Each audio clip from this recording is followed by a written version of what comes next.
La Universidad Nacional de Educación a Distancia y la Sociedad Estatal de Conmemoraciones Culturales han querido contribuir a conmemorar los 70 años del inicio del exilio tras la Guerra Civil Española.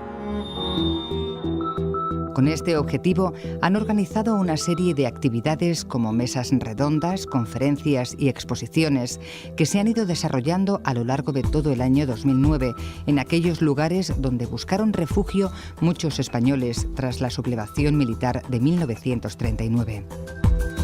Tanto la Sociedad Estatal de Conmemoraciones Culturales como la UNED pretenden enriquecer el conocimiento de determinados aspectos del exilio, destacando las aportaciones que hicieron los republicanos españoles en los ámbitos de la actividad profesional, la cultura y la ciencia en los países donde se asentaron. Este proyecto es el proyecto estrella de nuestra colaboración. Hemos colaborado algunas veces más, pero sin duda yo creo que este es del que nos sentimos especialmente orgullosos, ¿no?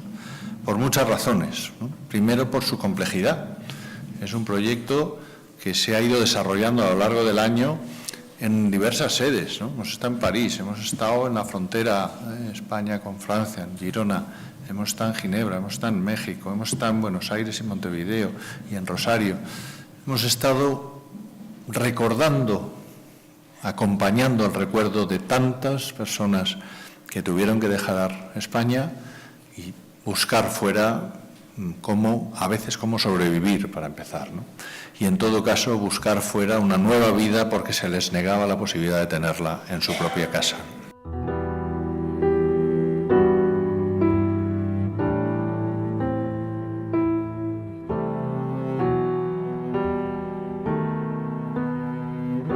Pensamos que no solamente sería conveniente organizar un tipo de acto propiamente académico, sino que había que combinar las conferencias, las sesiones académicas en sentido estricto con otro tipo de actividades que dieran una mayor difusión a los actos y que además pues, nos evidenciaran la riqueza cultural y la riqueza científica y artística que ha tenido el exilio. Surgió por una iniciativa de varios profesores de la UNED. En un principio pensábamos que iba a ser una serie de actos muy puntuales relacionados, bueno, pues quizá con algún país, pero no con la extensión que ha tenido realmente después. Y a partir de esa pequeña iniciativa, que surgió bueno, de Alicia Actez, de María Luisa Capella, de Ángel Herrerín y mía, hubo una especie como de movimiento de voluntades que empezó a unar y a sacar distintos aspectos del exilio que en un primer momento no habíamos pensado explorar y ha acabado convirtiéndose en un amplio homenaje a los exiliados en París, en Ginebra, en Gerona, en Montevideo, en Buenos Aires, en Rosario, en México DF y ahora en Madrid.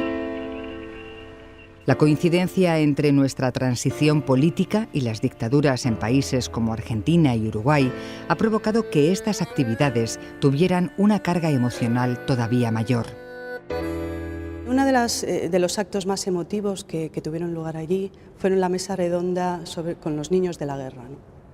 Eran personas que en muchos momentos no habían contado todavía su historia, en muchos casos no habían contado su historia y la fueron a contar allí a la gente que estábamos en el auditorio. Entonces eran historias muy duras de personas que salieron niñas de España, en algunos casos pues prácticamente no habían vuelto a ver a sus familias, vidas muy dramáticas y eso resultó muy emotivo para la gente que estábamos en la escena. Lo que yo siempre converso con ustedes es que la diferencia entre Argentina y España es que nosotros, cuando pasaron los hechos, en ese mismo momento salieron madres, abuelas, familiares a hacer el reclamo y organizarse en organismos de derechos humanos, a reclamar internacionalmente, mientras que ustedes, por pactos de gobernabilidad, por distintas circunstancias históricas, pasaron 3 generaciones para que recién los nietos empezaran a querer reivindicar las figuras de sus antepasados. Entonces, eso hizo que haya transcurrido mucho tiempo y que por allí da la sensación de que si se pretende revolver el pasado se va a afectar mucho al presente. Yo no creo eso. Yo creo que el presente no se puede construir éticamente con tantos muertos, con tantos desaparecidos en impunidad. Y por ello es imprescindible recuperar esa memoria que ha estado llena de olvido. Las actividades que se han llevado a cabo durante todo el año 2009 han tratado de acercar el tema al mayor número de personas posible, sobre todo a los hijos y nietos de los exiliados, cuya vida ha transcurrido en esos países de acogida.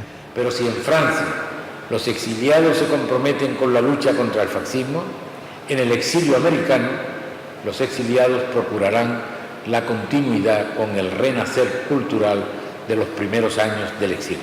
Lo que ha sido muy interesante en el caso de estos dos países, de Argentina y de Uruguay, es que digamos que el exilio ha sufrido un viaje de ida y vuelta, y eso es algo que hemos querido dejar patente en los actos que hemos organizado. Por ejemplo, en el caso de Margarita Xirgu se exilió en el Uruguay, allí creó la escuela municipal en Montevideo, y cuando ellos tuvieron su propia dictadura, los alumnos de Margarita Xirgu vinieron aquí también a hacer la reforma de la enseñanza teatral, porque nosotros en ese momento estábamos en la transición. Otro de nuestros grandes artistas, víctima de la dictadura militar, dejó también unas huellas todavía hoy presentes en Argentina. Yo pienso que si Federico, esto me lo contó Javier Villafañe, el titiritero que tuvo mucha relación con él en ese momento, que le insinuaba que no se viniera, que ya la situación en España estaba confusa, compleja, difícil, pero bueno, pudo más la necesidad de ver a su madre, el afecto, el sentimiento, y se vuelve. Bueno, después viene toda la historia que ya conocemos, ¿no? Pero este Lorca de Buenos Aires es un Lorca que descubre Buenos Aires, pero a su vez Buenos Aires lo descubre a Lorca.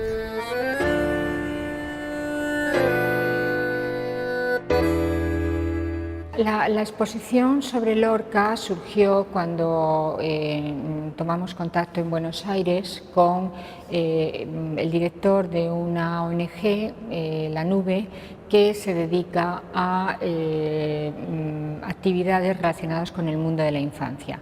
Entonces, Pablo Medina, que va a estar aquí estos días y va a impartir una conferencia precisamente sobre Lorca, una pasión argentina, tenía una vez que estábamos visitándole allí en la sede de la Nube, en donde tiene una de las bibliotecas de libros infantiles, yo creo, más grandes del mundo. Estábamos hablando con él y entonces nos dijo que tenía un buen material, porque él no llegó a conocer a Lorca, pero sí personas que le habían conocido, y él que había trabajado mucho, sobre todo el mundo de los títeres de Lorca, el aspecto de los niños en relación con Lorca. Esta exposición se inserta dentro, como señalaba Marifé, de todo un itinerario. En colaboración con la Sociedad Estatal de Conmemoraciones Culturales, estos 70 años del exilio han encontrado en la UNED, sin duda, el lugar adecuado, ¿no? Porque hemos hecho un ciclo, un peregrinaje que empezó en París, en Ginebra, en la frontera, en México, en Buenos Aires, en Montevideo, termina en Madrid, y realmente la figura de Lorca es sin duda una figura simbólica de gran refuerzo, porque probablemente pocas voces han simbolizado el llanto del exilio, ¿no?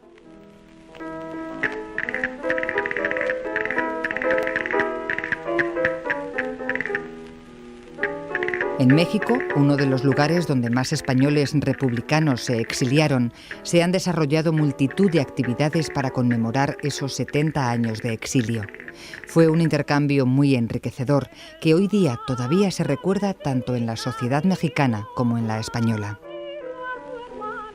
De modo que cuando fue visible que la República iba a ser derrotada, el gobierno mexicano invitó a intelectuales, a profesores universitarios españoles a que reencontraran en México el ambiente de serenidad, de paz, que les permitiera realizar las tareas intelectuales que realizaban en España.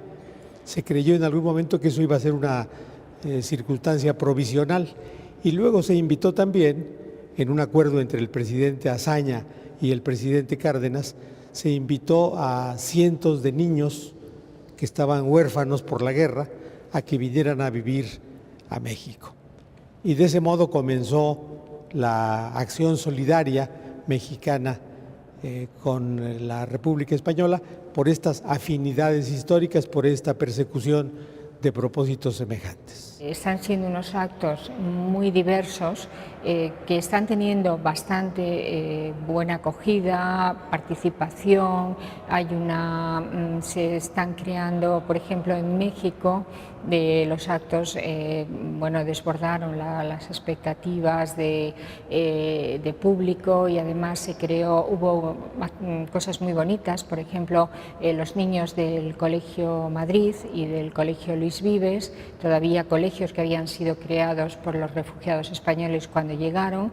El coro de los niños más pequeños del Colegio Madrid interpretó una serie de canciones infantiles uno de los días, y unos muchachos del Colegio Luis Vives, otro de los colegios creados por refugiados y que todavía siguen hoy impartiendo sus enseñanzas, pues nos recitaron unos poemas también con tema alusivo al exilio. O sea que ha habido unas actividades muy diversas en donde la música, la ciencia, la poesía, la filosofía, el ensayo han tenido y están teniendo presencia. México creó, para efecto de recibir a estos intelectuales, varias instituciones ex profeso, por ejemplo la Casa de España, que después se convirtió en el Colegio de México, pero cuya planta fundadora fueron los profesores españoles. Y el Colegio de México es un centro de irradiación muy importante en investigación de ciencias sociales, de relaciones internacionales, de economía y demografía, de modo que la semilla que sembraron los exiliados intelectuales fue muy, muy provechosa. Pero no solo llegaron intelectuales, llegaron profesionales de muchos ramos, varias industrias, la industria química, la industria farmacéutica, la industria metalmecánica, muchas otras actividades económicas se enriquecieron también con la presencia de exiliados españoles. Y ya no digamos en el ámbito de la difusión cultural y de la prensa. Gracias a la intervención de profesionales procedentes de diferentes ámbitos, se están dando a conocer aspectos del exilio que no habían sido tratados anteriormente. En verdad, el exilio español había sido muy significativo en el caso de México, cosa que todos sabemos, o en el caso también de Argentina, de otros países, pero que el exilio, ese exilio en el caso de Cuba había sido irrelevante y que simplemente Cuba había sido tierra de paso de estos exiliados. En la medida en que yo fui avanzando en esa investigación me fui percatando del carácter erróneo de ese concepto y entonces me entregué a la tarea de llevar a cabo esta investigación que profundizara en el tema y que no solamente abordara la cantidad o el número de estos exiliados, sino lo que aportaron a Cuba, quiénes fueron, qué labor hicieron, etcétera. Y al ir a cada lugar hemos ido encontrando las huellas, las personas, los hijos de aquella generación, todos aquellos que han ido realmente aportando tanto allá donde fueron, que son respetados, reconocidos y que nos dan una muestra de la capacidad humana, intelectual, científica que perdimos en nuestro país y que realmente es algo que, por un lado, es una gran riqueza el que esté esa huella de España en tantos lugares, pero también es un motivo más de reflexión. No se trata de que simplemente en el fragor aquello hundiera, no, lo que quedó fue allanado para que no quedara nada. Se dice de los exiliados, estamos todo el día inventando palabras, que estuvieron trasterrados. Pues algunos estarían más trasterrados que otros, bien imagino. Y se dice también que existió un exilio interior, y yo no lo pongo en duda, ni por un momento, muy probablemente también es cierto. También les digo, a los que tenían mi edad, ni los trasterrados nos llegaron, ni el exilio interior lo llegamos a conocer, porque los exiliados interiores, por muy buenas razones, habían aprendido a callarse, y no nos contaban nada, a nadie en ninguna parte.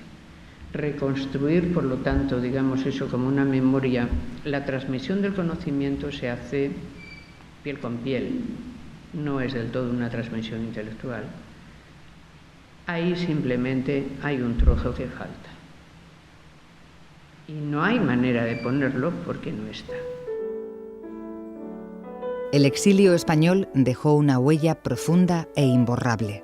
Son muchos los esfuerzos que se están haciendo para sacar del olvido esa parte fundamental de nuestra historia más reciente.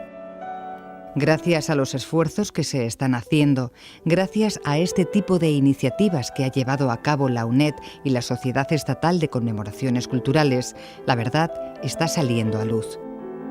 Ese es quizás uno de los homenajes más sinceros que se les puede hacer a las víctimas y represaliados políticos de la dictadura franquista. Nuestra memoria histórica ha estado llena de olvido.